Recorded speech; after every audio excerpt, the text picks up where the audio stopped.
Welcome to Coffee with the Supervisor. It's been a while. The pandemic certainly slowed things down, and we're doing something different today. I have a wonderful guest. Monique Fitzgerald is a founding member of the Brookhaven Landfill and Action Group, which I am a proud member also.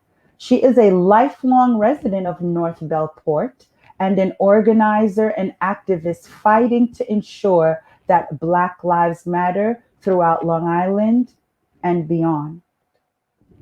Our second guest tonight is Dr. Abena Asari. She's Associate Professor of Africana Studies and History at our very own Stony Brook University here on Long Island. She is currently writing about and researching historical justice in a global framework. She too is a member of the Brookhaven Landfill Action and Remediation Group. Please join me as I welcome them both. Hello. Welcome. Hello. Hello. Hello. No. You know when someone can play the role like, okay, we're milking these people, we're using these people, we've been doing this for decades, but we're going to try to pull the wool over their eyes by building up their parks and the ways to make them say, well, even you might be duped, saying, well, it's not that bad. Look where the money. They're not even trying to do that. It's like they have this on lock.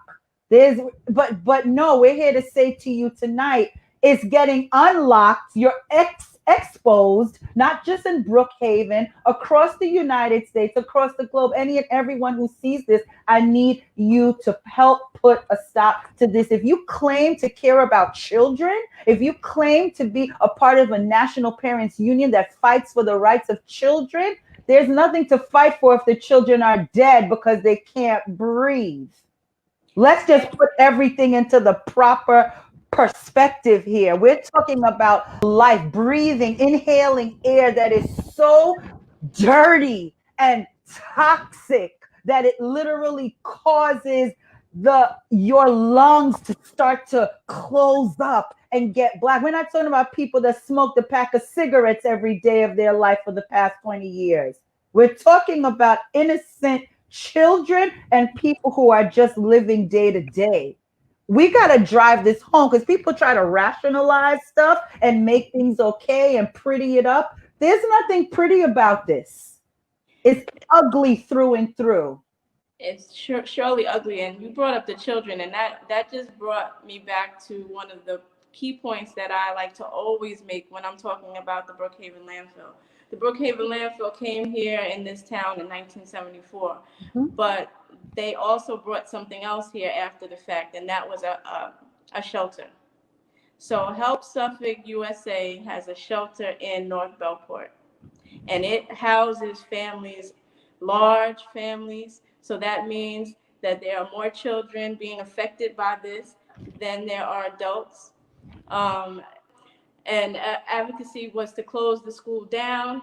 At that time, I also wanted to point out the EJ issues as far as even if you do close the school down, the kids that go to that school still live in this neighborhood and they'll still be affected. So we have to push towards the landfill and make sure that the landfill is account for what's going on at the school, not so much the school being account for what's going on at the school. So that's the whole area that we're talking about. We're talking about a school district that has been affected, a school, elementary school, fourth and fifth graders, and teachers that teach them. And then you're talking about a shelter that lives or that resides steps away from there. And so North Bellport encompasses all of this. And so you can't just say that, just forget about the specifics that are going on inside of North Bellport. You have to dig a little bit deeper. So why would they put a shelter next to a landfill? Because those lives don't matter. That's why. Because you're not that's why. That's really what they're saying. You are the least of these. You are a member of society for which we could do with or without, wouldn't make a difference either way. Because I can tell you I've never been there, But in full transparency, my children and I lived in shelters before. We've come a long way. But when you mention a shelter, if you're in a shelter, it's because things have already gotten to a point in your life where it seems insurmountable. You're in need of great help. You don't even have the basic needs of life being met. So now on top of that, to be dealing with the toxicity of a landfill at a time when you're trying to regain a semblance of self and humanity while taking care of your children and holding it all together, this is a violation of human rights. It's beyond. That's why I need our viewers out there to really tap into this. Brookhaven today, your town tomorrow. It is not an isolated incident. Okay? This is egregious. This is serious. We should all be outraged because it is a direct attack against human life. Mm-hmm. Black Lives Matter is not just about going out and marching. Mm-hmm. It must matter in every single way that life matters. Exactly.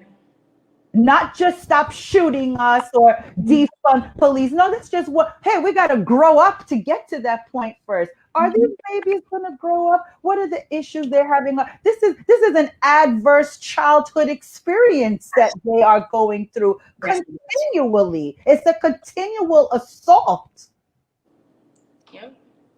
Compounded. And like you said, we're not only getting shot by the police, we are getting killed and shot by the pen because they are writing proposals, they are writing policies that affect our lives, and they don't want us in the room. They ignore our voices, and it has to come to a time where we just stand up and fight back, and we need everybody to do that.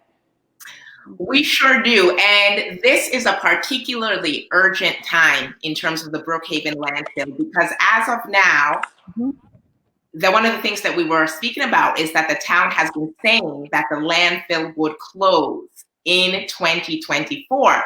That's because after so many decades of expansion, that landfill is now 276 feet high.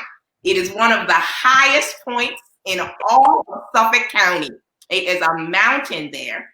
After so many years, the last cell that they built, cell 6, is now meant to fill up. And so we have discovered, the town has just announced this past August that they are exploring, digging, creating a new ash fill directly next to the old landfill site. No.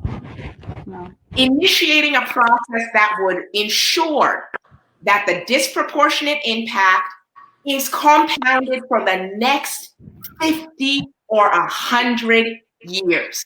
This is the plan which is on the table right now in 2020. Thank you. Also,